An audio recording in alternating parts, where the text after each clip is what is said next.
ಧನು ರಾಶಿ. ಈ ರಾಶಿಯ ಜನ ಸ್ವಭಾವತಃ ಸ್ವತಂತ್ರ ಮನೋಭಾವದವರು. ದೂರದ ಗುರಿ ಇಟ್ಟುಕೊಂಡು ಬದುಕುವವರು. ಎಲ್ಲಿಯೋ ಹೋಗಬೇಕು ಎಂಬ ತುಡಿತ, ಏನನ್ನೋ ಸಾಧಿಸಬೇಕು ಎಂಬ ಹಂಬಲ. ಇದು ಧನು ರಾಶಿಯ ಆತ್ಮದ ಭಾಷೆ. ಆದರೆ ಈ ಹೊತ್ತು ಆಕಾಶದಲ್ಲಿ ಗ್ರಹಗಳು ಒಂದು ವಿಶೇಷ ಜೋಡಣೆಯಲ್ಲಿ ನಿಂತಿವೆ ಮತ್ತು ಅವು ನಿಮ್ಮ ಬಗ್ಗೆ ಏನೋ ಹೇಳಲು ಬಯಸುತ್ತಿವೆ. ದೂರದ ಪ್ರಯಾಣ. ಈ ಎರಡು ಪದಗಳನ್ನು ಕೇಳಿದಾಗ ನಿಮ್ಮ ಮನಸ್ಸಿನಲ್ಲಿ ಏನು ಮೂಡುತ್ತದೆ? ಬೇರೆ ನಗರಕ್ಕೆ ಹೋಗುವ ಆಸೆಯೇ? ವಿದೇಶಕ್ಕೆ ಹೋಗಬೇಕು ಎಂಬ ಕನಸೆ?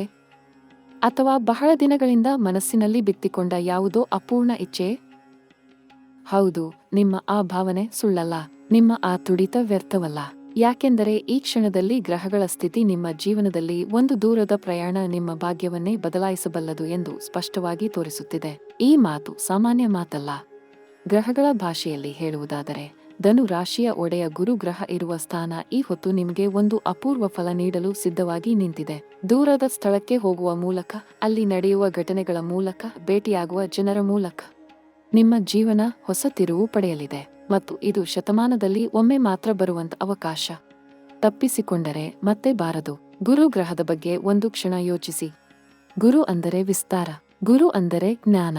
ಗುರು ಅಂದರೆ ಭಾಗ್ಯ. ಗುರು ಅಂದರೆ ದೂರದ ಪ್ರಯಾಣ ಮತ್ತು ವಿದೇಶ ಸಂಬಂಧ.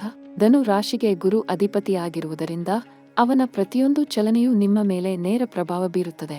ಈಗ ಗುರು ಯಾವ ಸ್ಥಾನದಲ್ಲಿದ್ದಾನೆ ಎಂಬುದು ನಿಮ್ಮ ಕೆಲವು ಬಹಳ ಮುಖ್ಯ ಕ್ಷೇತ್ರಗಳ ಮೇಲೆ ಶಕ್ತಿಯುತ ಬೆಳಕು ಚೆಲ್ಲುತ್ತಿದೆ.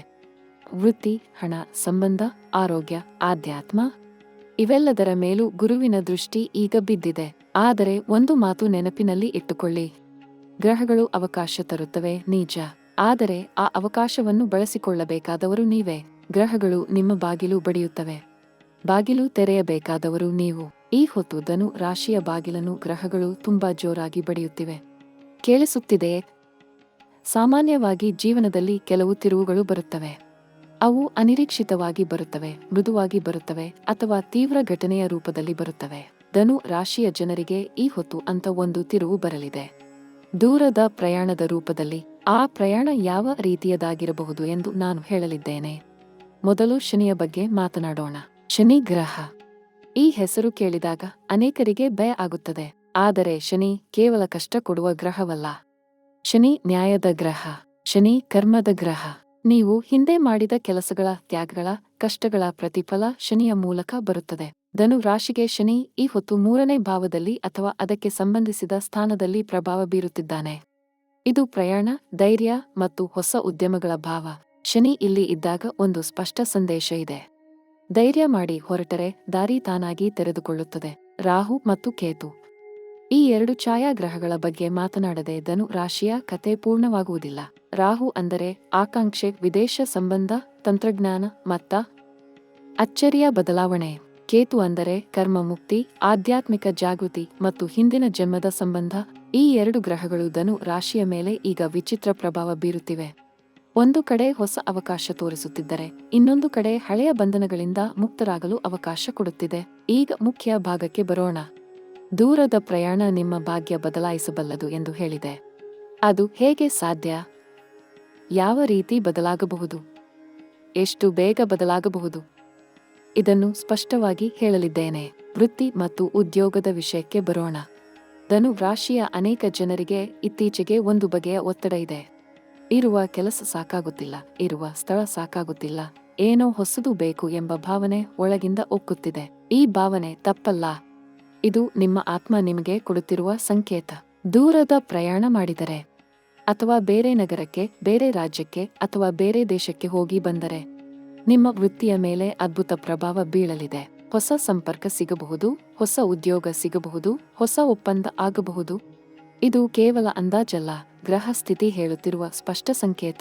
ಧನು ರಾಶಿಯ ಜನರಿಗೆ ಈ ಹೊತ್ತು ವ್ಯಾಪಾರ ಮತ್ತು ವ್ಯವಹಾರದ ವಿಷಯದಲ್ಲೂ ಒಂದು ಮಹತ್ವದ ಘಟ್ಟ ಬರಲಿದೆ. ಹಿಂದಿನಿಂದ ಬಂದ ಕೆಲವು ಅಡೆತಡೆಗಳು, ಕೆಲವು ಸಾಲಗಳ ಭಾರ, ಕೆಲವು ತಪ್ಪು ನಿರ್ಧಾರಗಳ ಪರಿಣಾಮ ಇವೆಲ್ಲ ಈ ಹೊತ್ತು ಕ್ರಮೇಣ ದೂರ ಆಗಲಿದೆ. ಹೇಗೆ? ಒಂದು ಪ್ರಯಾಣ, ಒಂದು ಭೇಟಿ, ಒಂದು ಮಾತುಕತೆ. ಇವು ಆ ಬದಲಾವಣೆಗೆ ದಾರಿ ತೋರಿಸಬಹುದು. ವ್ಯವಹಾರಕ್ಕಾಗಿ ದೂರ ಪ್ರಯಾಣ ಮಾಡಲು ಯೋಚಿಸುತ್ತಿದ್ದರೆ ಈ ಹೊತ್ತು ಅದಕ್ಕೆ ಸೂಕ್ತ ಸಮಯ. ಮುಂದೂಡಬೇಡಿ. ಗ್ರಹಗಳು ಕಾಯಲ್ಲ. ಹಣ ಮತ್ತು ಆರ್ಥಿಕ ವಿಷಯದಲ್ಲಿ ಧನು ರಾಶಿಗೆ ಈ ಹೊತ್ತು ಒಂದು ಸೂಕ್ಷ್ಮ ಸಂದೇಶ ಇದೆ. ದೂರದ ಯಾತ್ರೆಯಿಂದ ಅಥವಾ ದೂರದ ಸಂಬಂಧದಿಂದ ಹಣ ಬರುವ ಸಾಧ್ಯತೆಯಿದೆ.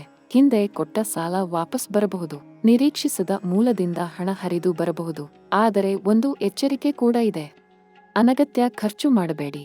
ಬಂದ ಹಣವನ್ನು ಯೋಚಿಸದೆ ವ್ಯಯ ಮಾಡಿದರೆ ಗ್ರಹಗಳು ಕೊಟ್ಟ ಅವಕಾಶ ನಿಷ್ಫಲವಾಗಬಹುದು. ಹಣದ ವಿಷಯದಲ್ಲಿ ಮಿತವ್ಯಯ ಮತ್ತು ವಿವೇಕ ಇರಲಿ. ಈಗ ಪ್ರೀತಿ ಮತ್ತು ಸಂಬಂಧದ ಬಗ್ಗೆ ಮಾತನಾಡೋಣ. ಇದು ಅನೇಕ ಧನು ರಾಶಿಯ ಜನರ ಮನಸ್ಸಿನ ಆಳದಲ್ಲಿರುವ ವಿಷಯ. ಕೆಲವರಿಗೆ ಪ್ರೀತಿ ಇದ್ದರೂ ದೂರ ಇದೆ. ಕೆಲವರಿಗೆ ಒಳ್ಳೆಯ ಸಂಬಂಧ ಇದ್ದರೂ ಏನೋ ಕೊರತೆ ಇದೆ. ಕೆಲವರಿಗೆ ವಿವಾಹ ಮಾತುಕತೆ ನಡೆಯುತ್ತಿದ್ದರೂ ನಿರ್ಧಾರ ಆಗಿಲ್ಲ. ಇಂಥ ಸ್ಥಿತಿಯಲ್ಲಿ ಇರುವವರಿಗೆ ಒಂದು ಶುಭ ಸಂದೇಶ. ದೂರದ ಪ್ರಯಾಣ ನಿಮ್ಮ ಸಂಬಂಧದ ಗಂಟನ್ನು ಸಡಿಲ ಮಾಡಬಹುದು. ಒಂದು ಹೊಸ ಭೇಟಿ, ಒಂದು ಹೊಸ ಸ್ಥಳ, ಒಂದು ಹೊಸ ವಾತಾವರಣ. ಇವು ನಿಮ್ಮ ಸಂಬಂಧದಲ್ಲಿ ಹೊಸ ಬದಲಾವಣೆ ತರಬಹುದು. ದೂರದಲ್ಲಿ ಇರುವ ಪ್ರಿಯರ ಬಗ್ಗೆ ತೀವ್ರ ಚಿಂತೆ ಮಾಡುತ್ತಿರುವ ಧನು ರಾಶಿಯ ಜನರಿಗೆ ಒಂದು ಮಾತು. ಈ ಹೊತ್ತು ಆ ಚಿಂತೆ ಕೊನೆಯಾಗಲಿದೆ. ಅವರು ಅಥವಾ ನೀವು ಒಂದು ಪ್ರಯಾಣ ಮಾಡಿದ ನಂತರ, ಒಂದು ಮಾತುಕತೆ ನಡೆದ ನಂತರ ಸಂಬಂಧ ಮತ್ತೆ ಬೆಚ್ಚಗಾಗಲಿದೆ. ಹೃದಯ ಹಗುರಾಗಲಿದೆ. ಕಣ್ಣು ತೇವ ಆಗಿದ್ದರೆ ಅದು ಒರೆಸಿಕೊಳ್ಳಲು ಸಮಯ ಬರಲಿದೆ. ವಿವಾಹಿತರಿಗೆ ಕೂಡ ಒಂದು ವಿಶೇಷ ಸಂದೇಶ ಇದೆ.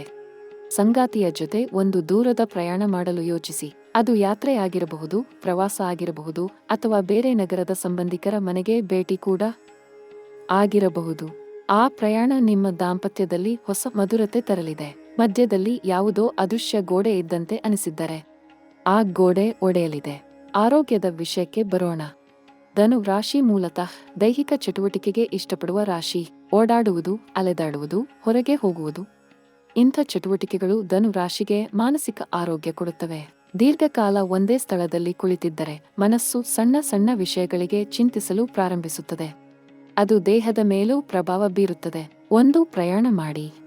ಅದು ದೂರದ ಗುಡ್ಡಕ್ಕೆ ಆಗಿರಲಿ, ದೂರದ ದೇವಸ್ಥಾನಕ್ಕೆ ಆಗಿರಲಿ, ಅಥವಾ ಸ್ನೇಹಿತರ ಊರಿಗೆ ಆಗಿರಲಿ, ನಿಮ್ಮ ಮನಸ್ಸಿಗೆ ಲವಲವಿಕೆ ಬರಲಿದೆ. ದೇಹಕ್ಕೆ ಹೊಸ ಶಕ್ತಿ ಸಿಗಲಿದೆ. ಹಳೆಯ ತಲೆನೋವು, ಹಳೆಯ ಆಯಾಸ, ಹಳೆಯ ನೋವುಗಳು ಕ್ರಮೇಣ ಕಡಿಮೆಯಾಗಲಿದೆ. ಶಿಕ್ಷಣದ ವಿಷಯದಲ್ಲಿ ಓದುತ್ತಿರುವ ಧನು ರಾಶಿಯ ವಿದ್ಯಾರ್ಥಿಗಳಿಗೆ ಒಂದು ಉತ್ಸಾಹದ ಮಾತು. ದೂರದ ಕಾಲೇಜಿನಲ್ಲಿ, ದೂರದ ವಿಶ್ವವಿದ್ಯಾಲಯದಲ್ಲಿ ಅಥವಾ ಬೇರೆ ರಾಜ್ಯ ಅಥವಾ ದೇಶದಲ್ಲಿ ವ್ಯಾಸಂಗ ಮಾಡಬೇಕು ಎಂಬ ಕನಸು ಇದ್ದರೆ ಈ ಹೊತ್ತು ಆ ಕನಸಿಗೆ ಪ್ರಯತ್ನ ಮಾಡಿ. ಗ್ರಹ ಸ್ಥಿತಿ ಅದಕ್ಕೆ ಅನುಕೂಲ ಆಗಿದೆ. ಒಂದು ಅರ್ಜಿ ಹಾಕಿ, ಒಂದು ಪ್ರಯತ್ನ ಮಾಡಿ. ಫಲ ತಂತಾನೇ ಬರಲಿದೆ. ಮುಂದಿನ 7 ದಿನಗಳಲ್ಲಿ ಏನು ನಡೆಯಬಹುದು ಎಂಬ ಬಗ್ಗೆ ಮಾತನಾಡೋಣ. ಇದು ಬಹಳ ಮಹತ್ವದ ಭಾಗ. ಗ್ರಹಗಳ ಸ್ಥಿತಿ ಮತ್ತು ನಡೆಯುತ್ತಿರುವ ದಶಾಂತರ್ದಶೆಯ ಆಧಾರದ ಮೇಲೆ ಮುಂದಿನ ಕೆಲವು ದಿನಗಳು ಧನು ರಾಶಿಯ ಜನರಿಗೆ ಅತ್ಯಂತ ನಿರ್ಣಾಯಕ ಆಗಲಿವೆ. ಮೊದಲ ಮಹತ್ವದ ಬೆಳವಣಿಗೆ. ಮುಂದಿನ 7 ದಿನಗಳಲ್ಲಿ ನಿಮ್ಮ ಜೀವನದಲ್ಲಿ ಒಬ್ಬ ವ್ಯಕ್ತಿ ಪ್ರವೇಶ ಮಾಡಬಹುದು ಅಥವಾ ಒಂದು ಹೊಸ ಅವಕಾಶ ಬಾಗಿಲು ತಟ್ಟಬಹುದು. ಇದು ಮೊಬೈಲ್ ಕರೆ ರೂಪದಲ್ಲಿ ಬರಬಹುದು, ಒಂದು ಸಂದೇಶ ರೂಪದಲ್ಲಿ ಬರಬಹುದು, ಅಥವಾ ನೇರ ಭೇಟಿ ರೂಪದಲ್ಲಿ ಬರಬಹುದು. ಅದನ್ನು ಕಡೆಗಣಿಸಬೇಡಿ. ಅದರ ಹಿಂದೆ ಒಂದು ದೊಡ್ಡ ಅವಕಾಶ ಅಡಗಿರಬಹುದು. ಗ್ರಹಗಳು ಹಲವು ಬಾರಿ ಸಾಮಾನ್ಯ ರೂಪದಲ್ಲಿ ಅಸಾಮಾನ್ಯ ಉಡುಗೊರೆ ತರುತ್ತವೆ. ಎರಡನೇ ಮಹತ್ವದ ಬೆಳವಣಿಗೆ. ಮುಂದಿನ 15 ದಿನಗಳಲ್ಲಿ ನಿಮ್ಮ ಮನಸ್ಸಿನಲ್ಲಿ ಬಹಳ ದಿನಗಳಿಂದ ಇದ್ದ ಒಂದು ನಿರ್ಧಾರ, ಅದು ಕ್ರಿಯಾ ರೂಪ ಪಡೆಯಲಿದೆ. ದೂರ ಹೋಗಬೇಕು, ಹೊಸ ಕೆಲಸ ಪ್ರಾರಂಭಿಸಬೇಕು, ಹೊಸ ಸ್ಥಳಕ್ಕೆ ಸ್ಥಳಾಂತರ ಆಗಬೇಕು. ಇಂಥ ಯಾವ ನಿರ್ಧಾರ ತೆಗೆದುಕೊಳ್ಳಲು ಯೋಚಿಸುತ್ತಿದ್ದರೂ ಆ ನಿರ್ಧಾರ ಕ್ರಮೇಣ ಸ್ಪಷ್ಟ ಆಗಲಿದೆ. ಗ್ರಹಗಳು ಬೆಂಬಲ ನೀಡುತ್ತಿವೆ. ನೀವು ಮುನ್ನಡೆಯಿರಿ. ಮೂರನೇ ಮಹತ್ವದ ಬೆಳವಣಿಗೆ.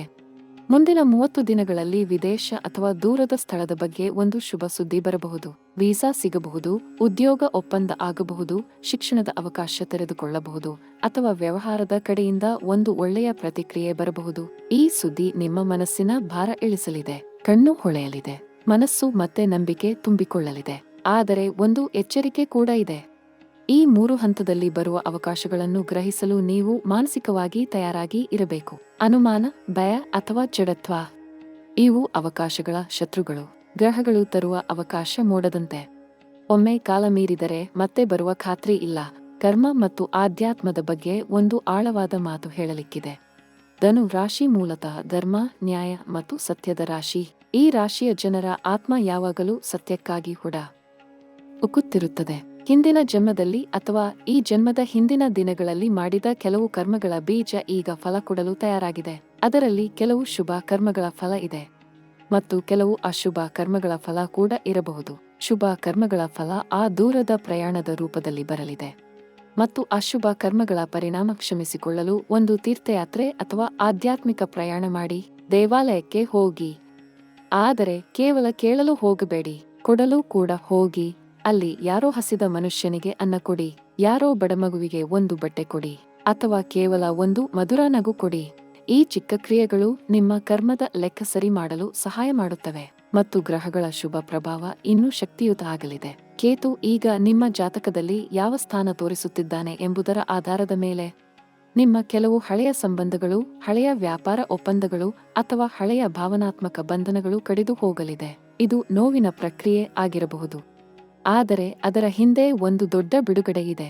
ಕಳಚಿ ಹೋಗುವ ಪ್ರತಿಯೊಂದು ನಿಮ್ಮನ್ನು ಭಾರ ಮಾಡುತ್ತಿದ್ದ ಸರಪಳಿ, ಅದು ಕಳಚಿ ಹೋದಾಗ ನೀವು ಹಗುರ ಆಗುತ್ತೀರಿ, ಮುಕ್ತ ಆಗುತ್ತೀರಿ ಮತ್ತು ನಿಮ್ಮ ದೂರದ ಪ್ರಯಾಣಕ್ಕೆ ನಿಜವಾಗಿ ತಯಾರಾಗುತ್ತೀರಿ. ಇದು ಶತಮಾನದಲ್ಲಿ ಒಮ್ಮೆ ಬರುವ ಗ್ರಹ ಯೋಗ. ಇಂಥ ಒಂದು ಜೋಡಣೆ ಅಪರೂಪ. ಗ್ರಹಗಳು ಈ ರೀತಿ ಒಂದೇ ಕ್ಷಣದಲ್ಲಿ ಧನು ರಾಶಿಗೆ ಏಕಕಾಲದಲ್ಲಿ ವೃತ್ತಿ, ಪ್ರಯಾಣ, ಸಂಬಂಧ ಮತ್ತು ಆಧ್ಯಾತ್ಮ, ಈ 4 ಕ್ಷೇತ್ರಗಳಲ್ಲಿ ಒಟ್ಟಿಗೆ ಅನುಕೂಲ ಮಾಡಿಕೊಡುವ ಸ್ಥಿತಿ ಬಹಳ ಅಪರೂಪ. ಈ ಅವಕಾಶ ಇರುವ ಹೊತ್ತಿನಲ್ಲಿ ಮಲಗಿದ್ದರೆ ಜೀವನ ಮತ್ತೆ ಸಾಮಾನ್ಯ ಹಳಿಗೆ ಬರಲು ಬಹಳ ವರ್ಷ ತಗಲಬಹುದು. ಎಚ್ಚರವಾಗಿ ಇರಿ, ಸಿದ್ಧರಾಗಿ ಇರಿ. ಈಗ ಪರಿಹಾರ ಮತ್ತು ಉಪಾಯಗಳ ಬಗ್ಗೆ ಮಾತನಾಡೋಣ. ಗ್ರಹಗಳ ಅನುಕೂಲ ಪಡೆಯಲು, ಅವರ ಶುಭ ಪ್ರಭಾವ ಮತ್ತಷ್ಟು ಹೆಚ್ಚಿಸಲು ಕೆಲವು ಸರಳ ಉಪಾಯಗಳು ಇವೆ. ಇವು ಸಂಕೀರ್ಣವಾದ ವಿಧಿವಿಧಾನಗಳಲ್ಲ, ಸರಳ, ಪ್ರಾಮಾಣಿಕ ಮತ್ತು ಮನಪೂರ್ವಕವಾದ ಆಚರಣೆಗಳು ಮಾತ್ರ. ಮೊದಲ ಉಪಾಯ: ಪ್ರತಿ ಗುರುವಾರ ಬೆಳಿಗ್ಗೆ ಬೇಗ ಎದ್ದು ಸ್ನಾನ ಮಾಡಿ, ಹಳದಿ ಬಣ್ಣದ ಬಟ್ಟೆ ಧರಿಸಿ ಅಥವಾ ಹಳದಿ ಬಣ್ಣದ ವಸ್ತ್ರ ಮೈಮೇಲೆ ಹಾಕಿ ಗುರುಗ್ರಹಕ್ಕೆ ನಮಸ್ಕರಿಸಿ. ಒಂದು ಬಾಳೆಹಣ್ಣು ಅಥವಾ ಹಳದಿ ಸಿಹಿ ಅರ್ಪಿಸಿ. ಮನಸ್ಸಿನಲ್ಲಿ ನಿಮ್ಮ ದೂರದ ಪ್ರಯಾಣದ ಉದ್ದೇಶ ಸ್ಪಷ್ಟವಾಗಿ ಧ್ಯಾನಿಸಿ. ಗುರು ನಿಮ್ಮ ಮನದ ಮಾತು ಕೇಳುತ್ತಾನೆ ಮತ್ತು ಆ ದಾರಿ ಸುಗಮ ಮಾಡುತ್ತಾನೆ. ಎರಡನೇ ಉಪಾಯ: ದೂರ ಹೋಗಬೇಕಾದ ಸ್ಥಳ ಅಥವಾ ವ್ಯಕ್ತಿಯ ಹೆಸರನ್ನು ಒಂದು ಕಾಗದದ ಮೇಲೆ ಬರೆದು ಅದನ್ನು ಒಂದು ಗಂಧದ ಕಟ್ಟಿಗೆ ಅಥವಾ ಅರಿಶಿಣದ ಪುಡಿ ಇರುವ ಜಾಗದ ಬಳಿ ಇಟ್ಟು ಪ್ರಾರ್ಥಿಸಿ. ಪ್ರತಿದಿನ 5 ನಿಮಿಷ ಆ ಉದ್ದೇಶದ ಬಗ್ಗೆ ಶಾಂತ ಮನಸ್ಸಿನಿಂದ ಚಿಂತಿಸಿ. ಅದು ನಡೆದಂತೆ ಅನುಭವಿಸಿ. ಈ ಭಾವನಾ ಶಕ್ತಿ ಗ್ರಹಗಳ ಶಕ್ತಿಯನ್ನು ನಿಮ್ಮ ಕಡೆ ಆಕರ್ಷಿಸುತ್ತದೆ. ಮೂರನೇ ಉಪಾಯ: ದಕ್ಷಿಣಾಮೂರ್ತಿ ಅಥವಾ ಬೃಹಸ್ಪತಿ ದೇವರ ಫೋಟೋ ಅಥವಾ ಮೂರ್ತಿ ಮನೆಯಲ್ಲಿ ಇಟ್ಟುಕೊಳ್ಳಿ. ಪ್ರತಿದಿನ ದೀಪ ಹಚ್ಚಿ ಒಂದು ಮಂತ್ರ ಹೇಳಿ. ಸಂಸ್ಕೃತ ಮಂತ್ರ ಗೊತ್ತಿಲ್ಲದಿದ್ದರೂ ಸರಿ, ಮನಪೂರ್ವಕವಾಗಿ ಗುರುವೇ ದಾರಿ ತೋರಿಸು ಎಂದು ಕನ್ನಡದಲ್ಲೇ ಹೇಳಿ. ದೇವರಿಗೆ ಭಾಷೆ ಅಲ್ಲ, ಭಾವನೆ ಮುಖ್ಯ. ನಾಲ್ಕನೇ ಉಪಾಯ: ರಾಹುವಿನ ಪ್ರಭಾವ ಕಡಿಮೆ ಮಾಡಲು ಮತ್ತು ದೂರ ಪ್ರಯಾಣ ಸುಗಮ ಮಾಡಲು ನೀಲಿ ಅಥವಾ ಕಪ್ಪು ಬಣ್ಣದ ಬಟ್ಟೆ ಶನಿವಾರ ಧರಿಸಿ. ಶನಿ ದೇವರಿಗೆ ಎಣ್ಣೆ ದೀಪ ಹಚ್ಚಿ. ಯಾವ ಬಡ ವ್ಯಕ್ತಿಯಾದರೂ ಸರಿ, ಅವರಿಗೆ ಒಂದು ಊಟ ಕೊಡಿ ಅಥವಾ ಎಳ್ಳು ಮತ್ತು ಎಣ್ಣೆ ದಾನ ಮಾಡಿ. ಶನಿ ತೃಪ್ತನಾದಾಗ ಅವನು ನಿಮ್ಮ ದಾರಿಯಲ್ಲಿ ಇರುವ ಕಲ್ಲುಗಳನ್ನು ತಾನೇ ಸರಿಸುತ್ತಾನೆ. ಐದನೇ ಉಪಾಯ: ಹನುಮಾನ್ ಚಾಲೀಸಾ ಅಥವಾ ಹನುಮಾನ್ ದೇವರ ಧ್ಯಾನ. ಧನು ರಾಶಿಗೆ ಹನುಮಾನ್ ದೇವರು ಅತ್ಯಂತ ಶ್ರೇಷ್ಠ ರಕ್ಷಣಾ ಶಕ್ತಿ. ಪ್ರಯಾಣ ಮಾಡುವ ಮೊದಲು ಹನುಮಾನ್ ದೇವರ ಹೆಸರು ಹೇಳಿ ಹೊರಡಿ. ಮಾರ್ಗದಲ್ಲಿ ಯಾವ ಅಡೆತಡೆ ಬಂದರೂ ಅದನ್ನು ದಾಟಲು ಶಕ್ತಿ ಸಿಗುತ್ತದೆ. ಪ್ರಯಾಣ ಸುರಕ್ಷಿತ ಆಗುತ್ತದೆ ಮತ್ತು ಗಮ್ಯಸ್ಥಾನದಲ್ಲಿ ಒಳ್ಳೆಯ ಫಲ ಕಾಯುತ್ತಿರುತ್ತದೆ. ಇನ್ನು ವಿದೇಶ ಪ್ರಯಾಣದ ಬಗ್ಗೆ ನಿರ್ದಿಷ್ಟವಾಗಿ ಯೋಚಿಸುತ್ತಿರುವ ಧನು ರಾಶಿಯ ಜನರಿಗೆ ಒಂದು ಮಾತು ಮನಸ್ಸಿನ ಮೂಲೆಯಲ್ಲಿ ಇಟ್ಟುಕೊಳ್ಳಿ. ವಿದೇಶ ಅಂದರೆ ಕೇವಲ ಹಣ ಸಂಪಾದನೆ ಮಾತ್ರ ಅಲ್ಲ. ವಿದೇಶ ಅಂದರೆ ನಿಮ್ಮ ಆತ್ಮದ ವಿಸ್ತಾರ. ಅಲ್ಲಿ ನೀವು ಹೊಸ ಜ್ಞಾನ ಕಲಿಯುತ್ತೀರಿ, ಹೊಸ ಮನಸ್ಸುಗಳ ಜೊತೆ ಸೇರುತ್ತೀರಿ, ಹೊಸ ದೃಷ್ಟಿಕೋನ ಪಡೆಯುತ್ತೀರಿ ಮತ್ತು ಅದೇ ಜ್ಞಾನ, ಅದೇ ಸಂಪರ್ಕ, ಅದೇ ದೃಷ್ಟಿಕೋನ ನಿಮ್ಮ ಭವಿಷ್ಯವನ್ನು ನಿರ್ಮಿಸಲಿದೆ. ಧನು ರಾಶಿಯ ಒಬ್ಬ ವ್ಯಕ್ತಿಯ ಕತೆ ಹೇಳಲಿದ್ದೇನೆ. ಈ ಕತೆ ನಿಜ ಜೀವನದ ಸ್ಫೂರ್ತಿಯಿಂದ ಹೇಳುತ್ತಿದ್ದೇನೆ. ಒಬ್ಬ ಧನು ರಾಶಿಯ ವ್ಯಕ್ತಿ ಇದ್ದ. ತನ್ನ ಊರಿನಲ್ಲಿ ಚಿಕ್ಕ ವ್ಯಾಪಾರ ಮಾಡುತ್ತಿದ್ದ. ಅದೇ ಊರು, ಅದೇ ಮಾರುಕಟ್ಟೆ, ಅದೇ ಮುಖಗಳು.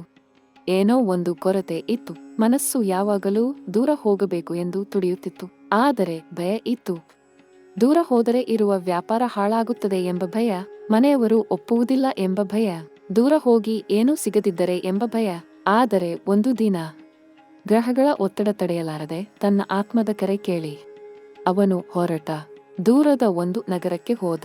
ಅಲ್ಲಿ ಒಬ್ಬ ಹೊಸ ವ್ಯಕ್ತಿ ಭೇಟಿಯಾದ. ಆ ಭೇಟಿ ಕೇವಲ ಒಂದು ಭೇಟಿ ಆಗಿ ಉಳಿಯಲಿಲ್ಲ. ಅದು ಅವನ ಜೀವನದ ತಿರುವಾಯಿತು. ಹೊಸ ವ್ಯಾಪಾರ ಒಪ್ಪಂದ ಆಯಿತು. ಹೊಸ ಮಾರುಕಟ್ಟೆ ತೆರೆಯಿತು ಮತ್ತು 3 ವರ್ಷದ ಅವಧಿಯಲ್ಲಿ ಅವನ ಜೀವನ ಸಂಪೂರ್ಣ ಬದಲಾಯಿತು. ಅವನ ಯಶಸ್ಸಿನ ಮೂಲ ಅವನ ಧೈರ್ಯ. ಆ ಒಂದು ಪ್ರಯಾಣ ಮಾಡಿದ ಧೈರ್ಯ. ನೀವು ಕೂಡ ಆ ಧೈರ್ಯ ತೋರಬಲ್ಲಿರಿ. ಗ್ರಹಗಳು ನಿಮ್ಮ ಜೊತೆ ಇದ್ದಾರೆ. ನೀವು ಒಂಟಿಯಲ್ಲ. ಈ ವಿಶ್ವದ ಮಹಾಶಕ್ತಿ ನಿಮ್ಮ ಬೆನ್ನಿನ ಹಿಂದೆ ನಿಂತಿದೆ. ಅದರ ಕೈ ಹಿಡಿಯಿರಿ. ಮುಂದೆ ನಡೆಯಿರಿ. ಕೆಲವು ಧನು ರಾಶಿಯ ಜನರಿಗೆ ಈಗ ಒಂದು ಸಂದಿಗ್ಧ ಪರಿಸ್ಥಿತಿ ಇರಬಹುದು. 2 ರಸ್ತೆ ಎದುರಿಗೆ ಇದೆ. ಒಂದು ಪರಿಚಿತ ರಸ್ತೆ, ಒಂದು ಅಪರಿಚಿತ ರಸ್ತೆ. ಪರಿಚಿತ ರಸ್ತೆ ಸುರಕ್ಷಿತ ಅನಿಸಬಹುದು, ಆದರೆ ಅದು ನಿಮ್ಮನ್ನು ಅದೇ ಸ್ಥಳದಲ್ಲಿ ಉಳಿಸುತ್ತದೆ. ಅಪರಿಚಿತ ರಸ್ತೆ ಭಯ ಹುಟ್ಟಿಸಬಹುದು, ಆದರೆ ಅದು ನಿಮ್ಮ ಭಾಗ್ಯಕ್ಕೆ ದಾರಿ ತೋರಿಸುತ್ತದೆ. ಗ್ರಹಗಳ ಮಾತು ಕೇಳಿ. ಅಪರಿಚಿತ ರಸ್ತೆ ಆರಿಸಿ. ನಿಮ್ಮ ಕುಟುಂಬದ ಬಗ್ಗೆ ಒಂದು ಮಾತು. ಧನು ರಾಶಿಯ ಜನರು ದೂರ ಹೋದಾಗ ಮನೆಯಲ್ಲಿ ಉಳಿದಿರುವ ಮನೆಯವರಿಗೆ ಚಿಂತೆಯಾಗುತ್ತದೆ. ಆ ಚಿಂತೆ ಸಹಜ, ಆದರೆ ನಿಮ್ಮ ಯಶಸ್ಸು ಅವರ ಮೊಗದಲ್ಲಿ ಸಂತೋಷ ತರುತ್ತದೆ. ನಿಮ್ಮ ಬೆಳವಣಿಗೆ ಅವರ ಜೀವನ ಕೂಡ ಬದಲಾಯಿಸುತ್ತದೆ. ಮನೆಯವರ ಆಶೀರ್ವಾದ ತೆಗೆದುಕೊಂಡು ಹೋಗಿ. ಅವರ ಪ್ರೀತಿ ನಿಮ್ಮ ರಕ್ಷಾ ಕವಚ ಆಗುತ್ತದೆ. ಹೆತ್ತವರ ಆಶೀರ್ವಾದ, ಇದಕ್ಕೆ ಯಾವ ಮಂತ್ರವೂ ಸಾಟಿ ಇಲ್ಲ, ಯಾವ ಯಂತ್ರವೂ ಸಾಟಿ ಇಲ್ಲ. ಹೊರಡುವ ಮುನ್ನ ತಂದೆ ತಾಯಿಯ ಕಾಲಿಗೆ ನಮಸ್ಕರಿಸಿ ಅವರ ಕೈ ಹಿಡಿದು ನಿಮ್ಮ ಆಶೀರ್ವಾದ ಕೊಡಿಯೇ ಎಂದು ಕೇಳಿ. ಆ ಒಂದ ಕ್ಷಣ ನಿಮ್ಮ ಯಾತ್ರೆಯನ್ನು ಪವಿತ್ರ ಮಾಡುತ್ತದೆ ಮತ್ತು ಗ್ರಹಗಳು ಅಂಥ ಮಕ್ಕಳ ಮೇಲೆ ಯಾವಾಗಲೂ ಕರುಣೆ ತೋರುತ್ತವೆ. ಈ ಹೊತ್ತು ಒಂದು ಆಳವಾದ ಸತ್ಯ ಹೇಳಲಿದ್ದೇನೆ. ಧನು ರಾಶಿ ಹುಟ್ಟಿದ ಪ್ರತಿಯೊಬ್ಬರ ಜೀವನದಲ್ಲೂ ಒಂದು ಮಹಾಕ್ಷಣ ಬರುತ್ತದೆ.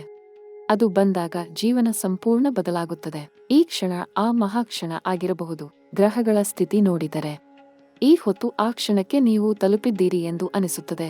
ತಡ ಮಾಡಬೇಡಿ, ನಿರ್ಧಾರ ಮಾಡಿ, ದೂರ ಹೋಗಿ. ನಿಮ್ಮ ಭಾಗ್ಯ ನಿಮ್ಮನ್ನು ಕಾಯುತ್ತಿದೆ. ಒಂದು ಕೊನೆಯ ಮಾತು. ಈ ಜಗತ್ತಿನಲ್ಲಿ ಯಾರೂ ಸ್ಥಿರವಾಗಿ ಒಂದೇ ಸ್ಥಳದಲ್ಲಿ ಉಳಿಯಲು ಬಂದಿಲ್ಲ. ನದಿ ಹರಿಯದಿದ್ದರೆ ಕೊಳೆಯುತ್ತದೆ, ಗಾಳಿ ಬೀಸದಿದ್ದರೆ ಉಸಿರು ಕಟ್ಟುತ್ತದೆ. ನೀವು ಅಷ್ಟೇ ಚಲನಶೀಲ ಆಗಿರಿ. ದೂರ ಹೋಗಿ, ಹೊಸ ಗಾಳಿ ಸೇವಿಸಿ, ಹೊಸ ಬೆಳಕು ನೋಡಿ ಮತ್ತು ಮರಳಿ ಬಂದಾಗ ನೀವು ಮೊದಲಿನ ನೀವಾಗಿ ಇರಲ್ಲ. ನೀವು ಬೆಳೆದಿರುತ್ತೀರಿ, ಬದಲಾಗಿರುತ್ತೀರಿ ಮತ್ತು ನಿಮ್ಮ ಭಾಗ್ಯ ನಿಮ್ಮ ಜೊತೆ ಬಂದಿರುತ್ತದೆ. ಧನು ರಾಶಿಯ ಎಲ್ಲ ಜನರಿಗೂ ಗ್ರಹಗಳ ಅನುಗ್ರಹ ಸದಾ ಇರಲಿ. ನಿಮ್ಮ ದೂರದ ಪ್ರಯಾಣ ಸಫಲ ಆಗಲಿ. ನಿಮ್ಮ ಭಾಗ್ಯ ಹೂವಿನಂತೆ ಅರಳಲಿ. ನಿಮ್ಮ ಮನೆ ಸಂತೋಷದಿಂದ ತುಂಬಲಿ. ನಿಮ್ಮ ಕನಸು ನನಸಾಗಲಿ ಮತ್ತು ನೀವು ಎಲ್ಲಿ ಹೋದರೂ ದೇವರ ರಕ್ಷಣೆ ನಿಮ್ಮ ಜೊತೆ ಇರಲಿ. ದಾರಿ ಸುಗಮ ಆಗಲಿ, ಗುರಿ ಸ್ಪಷ್ಟ ಆಗಲಿ ಮತ್ತು ಜೀವನ ಈ ಹೊತ್ತಿನಿಂದ ಹೊಸ ದಿಕ್ಕು ಪಡೆಯಲಿ. ಜಯವಾಗಲಿ.